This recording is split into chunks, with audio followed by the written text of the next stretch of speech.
ध्यान। इन तीन क्रियाओं में जो साधक एकदम प्रपंच से मुक्त होकर लगे हुए हैं, वे भले ही इनकी किसी लीला को इनकी कृपा से जान जाएं, और इनकी लीला को कोई नहीं जान सकता।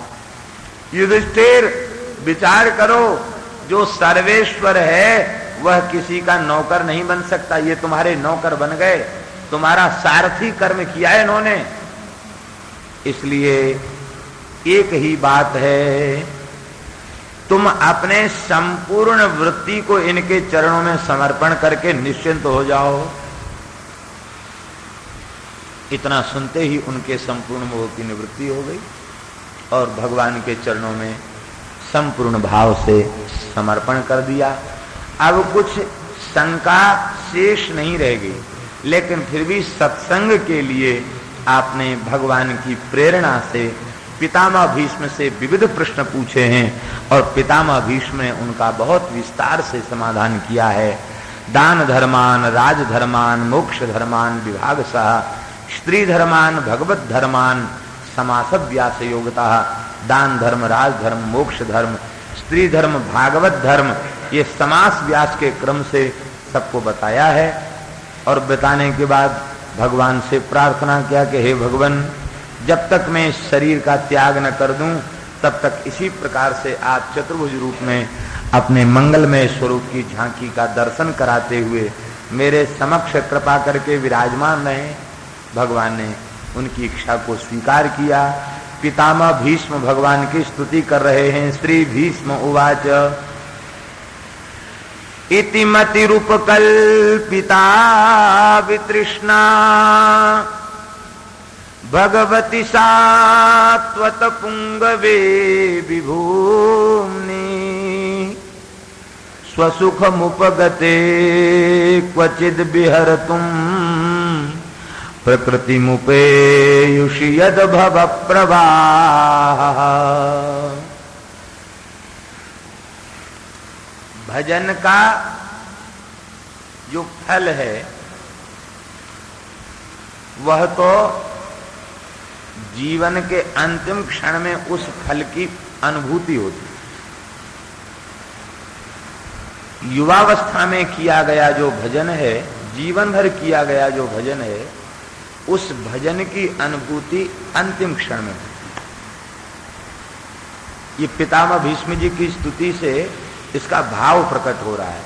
पितामह भीष्म कह रहे हैं कि साधन रूप भक्ति का अनुष्ठान करने से, निरंतर आपका भजन करने से हमारी चित्त की वृत्ति आज मृत्यु के समय में सर्वथा त्रिगुणातीत हो चुकी है।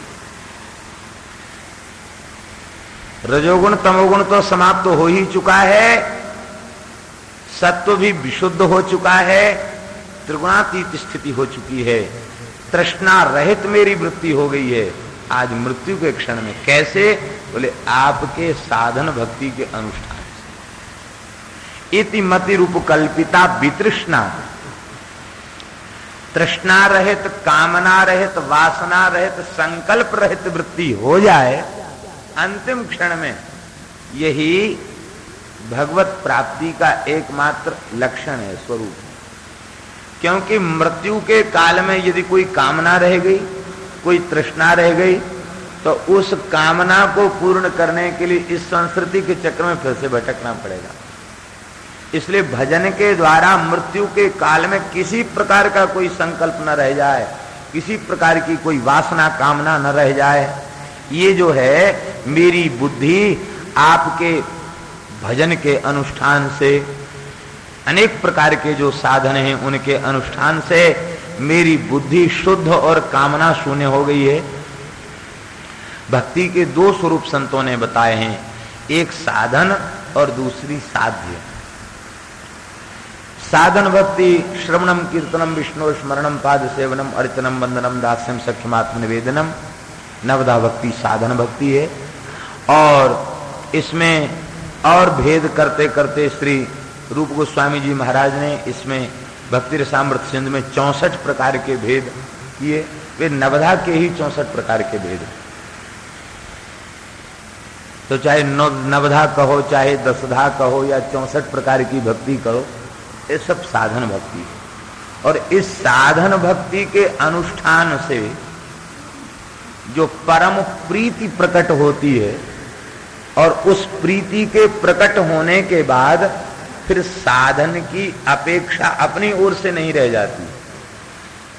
माने जब तक प्रीति प्रकट नहीं भई है तब तक तो वो कर रहा है, लगा हुआ है, ये पाठ करना, ये पूजन करना, इतना भजन करना, ये करना। लेकिन जब प्रीति प्रकट हो जाएगी तो इसके बाद वस्तुतः साधन का शुभारंभ तभी होगा जब प्रेम प्रकट हो जाएगा।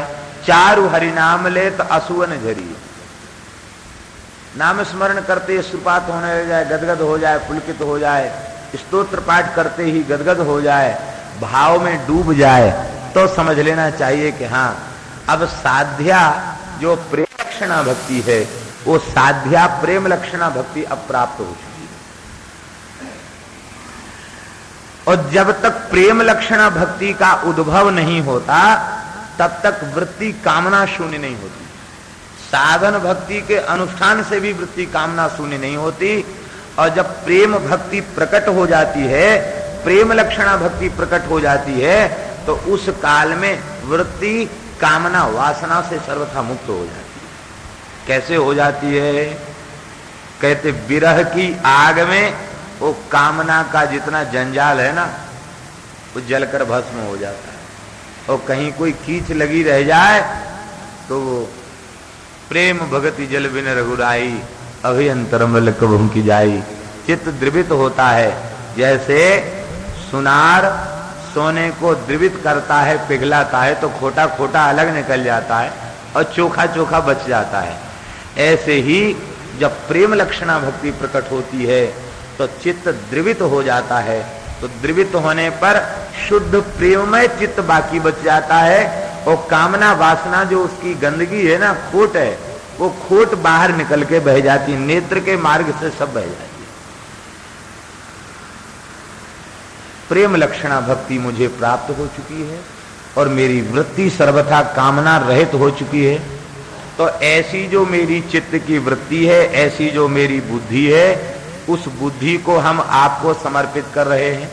कुछ संत तो यहां तक कह देते हैं, बोले पितामह भीष्म बोले महाराज अब मरते समय बिना बेटी के ब्याह के मरना ठीक नहीं है, हमारी एक बेटी है उसका पाणी ग्रहण आप कर लीजिए। लोगों को बड़ा आश्चर्य हुआ, महाराज आपकी बेटी कहाँ से आई बाल ब्रह्मचारी?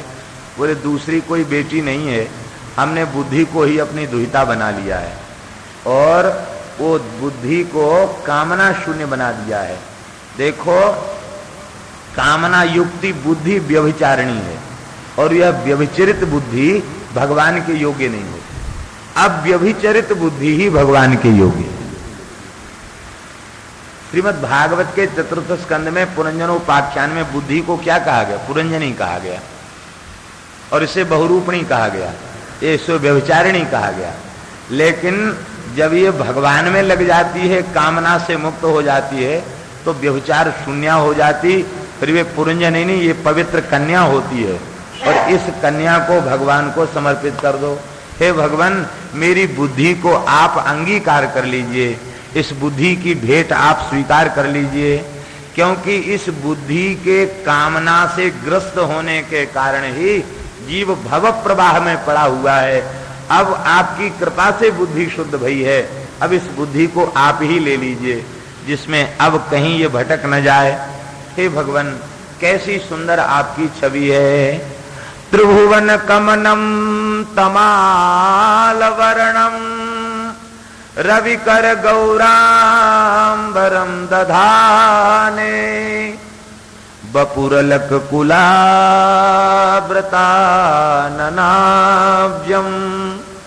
विजय सखे रतिरस्तु में नवद्या। अर्जुन के मित्र श्री कृष्ण में हमारी निष्पाप बुद्धि लग जाए, रति हो जाए। त्रिभुवन कमन, त्रिभुवन सुंदर तमाल के समान वर्ण है, झिलमिलाता हुआ पीतांबर श्री अंग में सुशोभित है और आपका मुख कमल उसमें घुंघराली अलकावली ऐसी सुशोभित है मानो मुख पंकज के निकट मनहु अली छोना आए। ऐसे लग रहा मानो मुख कमल मकरंद का पान करने के लिए भ्रमर पंक्ति आपके मुख कमल की ओर टूट पड़ रही हो और आपके मकरंद सुधा का पान कर रही हो। हे भगवान, आपके दो प्रकार के स्वरूप हैं। भगवान के दो प्रकार के स्वरूप, दो प्रकार के श्रृंगार हैं। ब्रज में गोरज श्रृंगार और महाभारत की युद्ध की भूमि में तुरग रज श्रृंगार। ब्रज में भगवान गोचारण करते हैं तो गोरज श्रृंगार होता है। यहां तुरग रज श्रृंगार का वर्णन श्री पितामह भीष्म कर रहे हैं। कहते युधि तुरग रजो विधूम विश्व कचलुलित श्रम वार्यलंकृता से मम निशित सरैर विविद्यमान त्वचिबिल सत्कवचेस्तु कृष्ण आत्मा। हे भगवान, आप अर्जुन के सारथी बनकर के सारथी के पद पर विराजमान थे। घोड़ों की टाप से उड़ी हुई धूल आपकी घुंघराली अलकावली पर, आपके पीतांबर पर, आपके कपोलों पर छाई हुई थी और श्रम बिंदु पसीने की बूंदें आपके श्री मुख कमल पर सुशोभित हो रही थी। और हे भगवान, ऐसा आपका सुंदर मुख कमल सुशोभित हो रहा था और ऐसी स्थिति में मैं आपका ऐसा विलक्षण भक्त कि मैं अपनी संपूर्ण शक्ति लगाकर कान तक खींचकर धनुष की प्रत्यंचा को तीखे तीखे बाणों से आपको बीध रहा था। कोई भक्त तो पुष्प चंदन आदि के द्वारा आपका पूजन करे, लेकिन हमारी प्रसिद्धि दुनिया में भक्त के रूप में है और मैं ऐसा आपका दास भक्त कि तीखे तीखे बाणों से आपको भी बींध रहा था। हे नाथ, आपका कवच अमोघ है, आपका कवच अभेद्य है। ऐसे अभेद्य कवच को किसी अस्त्र शस्त्र से भेदन नहीं किया जा सकता, लेकिन महाराज मेरी बाण वर्षा से आपका कवच भी छिन्न भिन्न हो गया। मानो आपने अपने संकल्प से ही इस कवच को हटा लिया और निरावृत वक्षस्थल पर मेरी बाण वर्षा को स्वीकार किया। नाथ, आपसे बढ़कर दयालु कौन होगा, जो भक्त की चंदन पुष्प की सेवा को भी जिस प्रेम से स्वीकार करे उसी प्रेम से भक्त की बाण वर्षा को भी स्वीकार करे। हे नाथ, मैं आपके ऊपर बाण वर्षा कर रहा था। त्वचि बिलसत कवचेस्तु कृष्ण आत्मा। ऐसे भक्त वत्सल भगवान श्री कृष्ण में हमारी आत्मा, आत्मा का अर्थ है मन बुद्धि चित्त अहंकार, ये भगवान में ही समाविष्ट हो जाए। हे भगवान, महाभारत के युद्ध में आपने प्रण किया था मैं अस्त्र ग्रहण नहीं करूंगा, और मैंने भी प्रतिज्ञा की थी कि मैं आपसे अस्त्र ग्रहण करवा कर मानूंगा। आज जो हरि न शस्त्र गाऊं तो लाजू गंगा जननी को, शांतनु सुत न कहाऊं। सूरदास जी ने एक पद में वर्णन किया है, मैं गंगा पुत्र भीष्म नहीं, शांतनु कुमार नहीं। हे भगवान, मैं आपसे ही पूछता हूं, क्या किसी जीव में ऐसी सामर्थ्य है कि वो सत्य संकल्प परमात्मा के संकल्प को मेट दे? जिसके संकल्प मात्र से अनंत अनंत ब्रह्मांडों का सृजन हो जाता है, पालन और संहार हो जाता है, उस परमात्मा के संकल्प को मेटने की सामर्थ्य क्या किसी जीव में है? आपकी प्रतिज्ञा को मैं मेट नहीं सकता था, लेकिन फिर भी मैंने प्रतिज्ञा की। क्यों की? कहते इसलिए प्रतिज्ञा की कि मैं आपकी भक्त वत्सलता को इस महाभारत युद्ध में उजागर करना चाहता था, प्रकट करना चाहता था कि आप अपने भक्तों से कितनी प्रीति करते हैं। यदि कोई आपका प्रेमी भक्त कोई हठ कर ले कि नहीं मैं ऐसा ही करवा के मानूंगा, तो आप उसमें अपनी सत्य संकल्पता को भी किनारे करके आप भक्त की हठ को ही पूरा करते हैं। ऐसी आपकी विलक्षण महिमा है। हे भगवान, महाभारत के युद्ध में पितामह भीष्म महान भक्त हैं, लेकिन फिर भी उन्होंने भगवान के विरुद्ध लड़ना स्वीकार किया। इसमें क्या भाव है?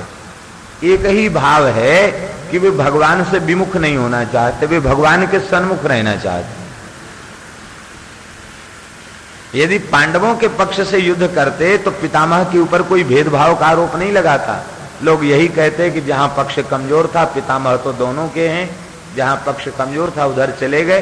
ठीक भी है, कमजोर पक्ष में जाना चाहिए, कमजोर की सहायता करना चाहिए। और कौरवों के पास तो बड़ी बड़ी सेना है, तो पितामह उस पक्ष से लड़ने लग जाते तो कोई उनको अनुचित नहीं कहता, लेकिन फिर भी अथवा न लड़ते तो भी अनुचित नहीं कहता। लेकिन उन्होंने लड़ना स्वीकार किया। क्यों? बोले चाहे जो कुछ हो, संसार हमारी भले ही निंदा करे, लेकिन श्री कृष्ण का सन्मुख दर्शन तो होगा। तो सन्मुख दर्शन के विलासा से उन्होंने युद्ध को स्वीकार किया। और प्रतिज्ञा क्यों की अस्त्र ग्रहण कराने की? देखो भाई, भक्त अपनी भावना के अनुरूप भगवान का दर्शन करना चाहता है। पितामह भीष्म वीर रस के उपासक हैं, तो हाथ में चाबुक लिए बैठा देखकर भगवान को उनके मन में बड़ा ऐसा लगता है, रे देखो हमारे ठाकुर होके चाबुक लिए बैठे, ये स्वरूप हमारे लिए उचित नहीं है। ये तो चक्रधारी स्वरूप में दर्शन दें तब हमें आनंद मिले। तो हे भगवान, आपके चक्रधारी स्वरूप का दर्शन करने के लिए ही मैंने ये प्रतिज्ञा की और इतना प्रचंड पराक्रम किया कि आपका भक्त अर्जुन व्याकुल हो गया और कहने लग गया, हे नाथ, अब तक तो श्री कृष्ण लगता था कि एक भीष्म पितामह हैं, लेकिन मंडलाकार घूमता हुआ इनका रथ और मंडलाकार घूमता हुआ इनका धनुष ऐसे लगता मानो दसों दिशाएं भीष्म से भर गई हैं। और ये भीष्मानल संपूर्ण पांडवों के सैन्य को जला करके भस्म कर देगा। अब पांडव बचने वाले नहीं। महाराज अब हमसे युद्ध हो गया। धनुष को रख दिया, चरण पकड़ लिए, भगवान उठ करके खड़े हो गए। ठहर जा कह करके भगवान ने ललकार लगाई। एक बार तो भगवान चाबुक लेके खड़े हो गए। महाभारत में 2 बार भगवान खड़े हुए। एक बार चाबुक लेके खड़े हो गए। ठहर जा भीष्म, अभी देखता हूं।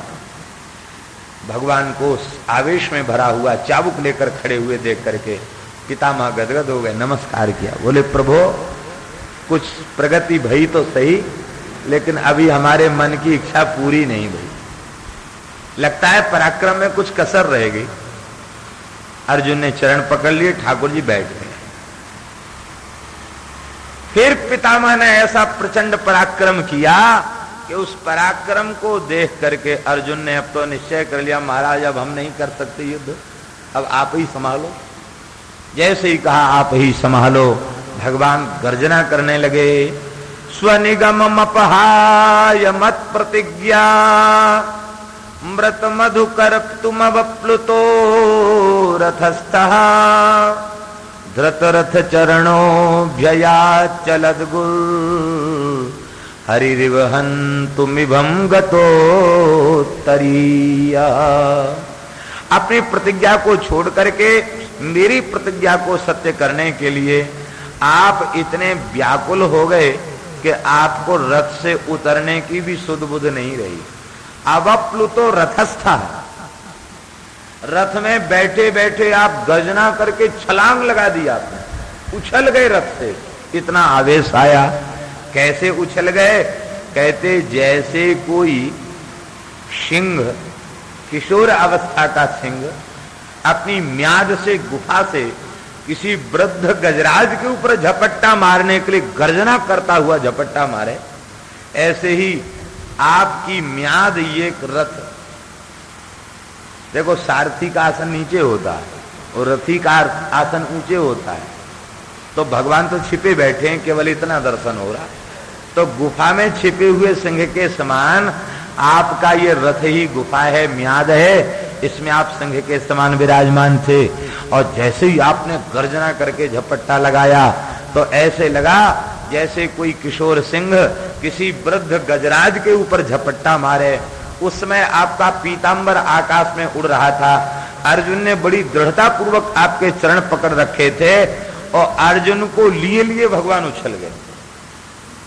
अर्जुन इतनी मजबूती से चरण पकड़े हुए थे कि लिए हुए भगवान अर्जुन को रथ से उछल गए और पृथ्वी पर जब चलने लगे तो उनके चरणों की धमक से पृथ्वी डगमगाने लगी। अर्जुन ने संपूर्ण शक्ति लगाई, भगवान पितामह हैं, इनका वध मत करिए, लेकिन भगवान खींचते हुए अर्जुन को घसीटते हुए ले गए। एक विशाल रथ चक्र को आकाश में उछाल करके अपनी तर्जनी में उसको स्थान दे करके उसे सुदर्शनास्त्र का रूप प्रदान कर दिया। भयंकर चक्र आपके कर कमल में घूमने लग गया। उसमें आपकी इस चक्रधारी छवि का दर्शन करके मैं कृतार्थ हो गया और मैंने आपके चरणों में प्रणाम करके कहा, प्रभु अब जल्दी कीजिए, इस भीष्म का अपने कर कमलों से कल्याण कर दीजिए। लेकिन नाथ, आपने क्रोध का संवरण कर लिया। क्यों? कुछ संत ऐसा भाव देते हैं, कहते हैं भगवान वैष्णव को मारना चाहें तो भी नहीं मार सकते। बोलो वृंदावन बिहारी। क्यों? बोले इसलिए कि ऊर्ध्व पुंड्र तिलक, तुलसी, तप्त मुद्रा आदि जो वैष्णव के चिन्ह हैं, इन चिन्हों को देखकर भगवान की गदा, भगवान का चक्र उस वैष्णव को दंडवत करने लग जाते हैं, वो प्रहार ही नहीं करते। तो भगवान मेरे मस्तक पर तिलक की रेखाओं को देख करके, तुलसी, तप्त मुद्रा आदि को देख करके आपके हाथ के चक्रराज शांत हो गए और आप भी मुस्कुराने लगे। मैंने आपके चरणों में नमस्कार किया। आपका पीतांबर आकाश में फहरा रहा था उस समय। हे भगवान, ऐसे लग रहा था मानो आपका पीतांबर कह रहा हो, नाथ अब धरती पर आकर आप भी झूठ बोलने लग गए, अपनी प्रतिज्ञा को मेटने लग गए, तो अब हम भी आपको छोड़ के वैकुंठ जा रहे हैं, वहीं निवास करेंगे। आकाश में फहराता हुआ पीतांबर मानो ये भाव दिखा रहा था, हे भगवान, वो पीतांबर आज भी मेरे हृदय को प्रकाशित कर रहा है। बोलो भक्तवत्सल भगवान की। सभवतु मे भगवान गतिर्मुकुंद। वे मुकुंद भगवान ही हमारी गति हैं। इस भीष्म स्तुति में बड़ी विलक्षणता है। वीर रस का समावेश स्तुति में प्रायः करुण रस होता है। अपनी विज्ञप्ति होती है, हे भगवान, न धर्मनिष्ठोस्मि न चात्मवेदी, ये स्तुति का रस है। मैं कुछ नहीं हूं, अकिंचन हूं, अनन्य गति हूं, पापो हम पाप कर्मा हम, न निंदित कर्म तद न निंदितम कर्म तदस्ति लोके सहस्रसो यन्न मया विधाई। हे नाथ, मैं ऐसा हूं, ऐसा हूं। आप अपनी गुणों का स्मरण करके इस पतिताधम को अपना लीजिए, ये आपका अनुग्रह है, हम इसके लायक भी नहीं हैं। यही रस स्तुति में प्रधान होता है। लेकिन यहां स्तुति में वीर रस भरा हुआ है। शांत रस, करुण रस, वीर रस, सारे रसों का इसमें समावेश है। और सबसे विलक्षण बात तो यह है कि श्रृंगार रस, संपूर्ण रास पंचाध्यायी एक श्लोक में भगवान की दो प्रकार की लीलाएं हैं, एक बहिरंग और एक अंतरंग। अंतरंग लीला, उस लीला में सबका प्रवेश नहीं। रास लीला, महारास लीला, महारास लीला का बोध केवल गोपियों को हुआ, वे उसमें सम्मिलित हुई। बाकी नंद बाबा और ग्वाल बाल ये नहीं जान पाए उस लीला को। वे तो अपने सख्य रस और वात्सल्य रस में ही निमग्न रहे। इस रस में वे, इस लीला हुई, इस बात को भी वे नहीं जान पाए। तो भगवान की यह रासक क्रीड़ा ये छिपी हुई लीला है, अंतरंग लीला है। और लेकिन पितामह भीष्म की सरसैया पर पड़े पड़े चित्त की इस प्रकार की शुद्धि हो चुकी है कि उनके विशुद्ध चित्त में संपूर्ण लीलाएं प्रकट हो गईं और उनमें महारास की लीला भी प्रकट भई है। और अंतिम भाव महारास का भाव है। इसलिए कई रसिक संत तो ये कहते हैं कि अंतिम में वृंदावन के का ध्यान करते हुए, महारास का दर्शन करते हुए, मंजरी भाव, सहचरी, सखी भाव से उनका लीला में प्रवेश हो गया। ये अंतिम भाव है। विद्वान लोग ध्यान दें तो एक श्लोक में संपूर्ण रास पंचाध्याय, एक श्लोक, पूरे 5वां अध्याय है। विशेष विवेचन का समय नहीं है, आप लोग ध्यान देंगे, विचार करेंगे तो समझ में आ जाएगा। ललित गति विलास बल गुहास प्रणय निरीक्षण कल्पितो रुमाना कृत मनुकृत वत्य उन्मदांधा प्रकृति मगन किल यस्य गोपबद्ध्वा। एक प्रकार से एक श्लोकीय रास पंचाध्यायी है, एक श्लोकी रास पंचाध्यायी है, एक श्लोक में पूरी रास पंचाध्यायी। ललित गति विलास बलगु हास। हे भगवान, आपकी चटकीली मटकीली चाल, हाव भाव युक्त आपकी चेष्टाएं और आपका त्रिभंग ललित स्वरूप, आपकी मंद मुस्कान, आपकी तिरछी चितवन और अधर पर बंसी को धरकर बजाना, इन सब का दर्शन करके उन गोपियों ने अपना तन मन प्राण सर्वस्व आपको न्यौछावर कर दिया।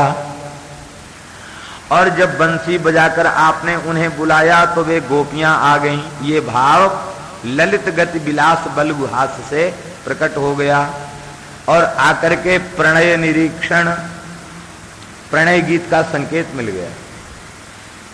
आओ आओ ब्रज गोपियों, तुम्हारा स्वागत है, अब तुम चली जाओ। अंत में उन गोपियों ने अपने हृदय के उद्गारों को प्रकट किया तो आपने प्रेम पूर्वक गोपियों की ओर देखा और प्रहस्य सदया गोपी ही आत्मा रामो प्यरी रमत, आप रमण करने लगे। और जब रमण करने लगे तो उन गोपियों ने विचार किया कि परब्रह्म परमात्मा तो मेरा नौकर बन गया। कल्पितोरु माना, वे मानवती हो गईं। देखो पूरी लीला है। जब वे मानवती हो गईं तो प्रसमाय प्रसादाय तत्रैवांतर्हियेत, आप वहीं मध्य में अंतर्धान हो गए। और जब अंतर्धान हो गए तो कृत मनुकृत भत्य, वे आपकी लीला का अनुकरण करने लग गई।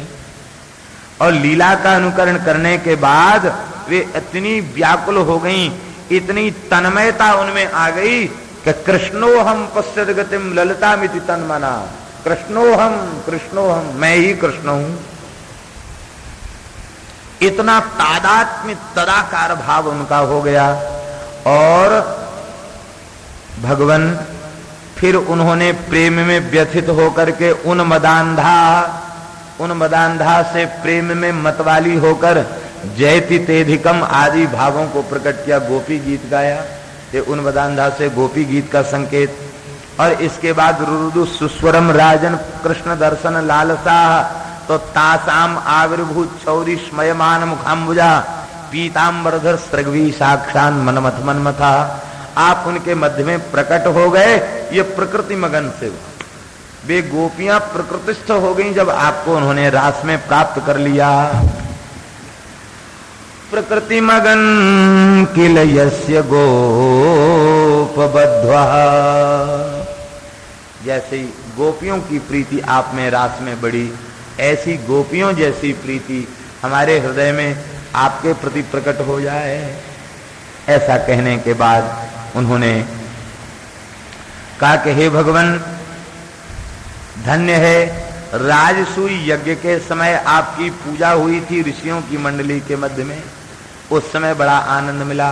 और आज पुनः आप इतने ऋषियों के मध्य मंडली में खड़े हुए अंतिम क्षण में दर्शन दे रहे हैं। हे नाथ, ये आपकी कृपा है, अब आप आज्ञा दें, मैं अपने सर्वस्व को आपके चरणों में ही अब न्यौछावर करना चाहता हूं। ऐसा कहकर वे मौन हो गए और भगवान का दर्शन करते करते आपने देह का त्याग किया। वस्तुतः मरे सकल मरी हैं सकल, न जाने कितने लोग मरे और कितने लोग मरेंगे, लेकिन गृद्धराज की मृत्यु, जटायु की मृत्यु को बहुत सराहा गया। ऐसे ही कृष्णावतार में पितामह की मृत्यु को बहुत सराहा। स्तुति करते करते भगवान का दर्शन करते करते, भगवान की स्तुति करते करते देह का त्याग किया और भगवान उनके संस्कार में सम्मिलित हुए। कितनी बड़ी बात। बोलो भक्तवत्सल भगवान की। संसार में लोग संतान उत्पन्न क्यों करते हैं कि मरेंगे तो वो तर्पयामी तर्पयामी करेगा, पर पता नहीं बेटा तर्पयामी मरने के बाद करेगा कि नहीं, क्योंकि जीते जी तो जल पिलाने की श्रद्धा उसमें नहीं है, सेवा में श्रद्धा नहीं है, तो मरे बाद श्राद्ध तर्पण करेगा, इसकी क्या गारंटी है? नहीं कहा जा सकता। देखिए भजन की कितनी अपूर्व महिमा है, भजन की कितनी विलक्षण महिमा है कि पितामह भीष्म के तर्पण की व्यवस्था शास्त्रीय है। उनकी कोई संतान नहीं है, वे बाल ब्रह्मचारी हैं, लेकिन ब्राह्मण से लेकर शूद्र तक कोई भी तर्पण करे उसे पितामह के नाम की अंजलि अवश्य देनी होगी। ब्राह्मण लोग मंत्रोच्चारण करते हैं। वैयाघ्रपद गोत्राय सांकृत्य प्रवराय च अपुत्राय ददाम्येतद् जलम भीष्माय वर्मणे। जब तर्पण करने लग जाते, कराने लग जाते पंडित लोग, पुरोहित लोग, तो तर्पण के प्रक्रिया में ये मंत्र लिखा है। भीष्म पितामह के नाम गोत्र का उच्चारण करके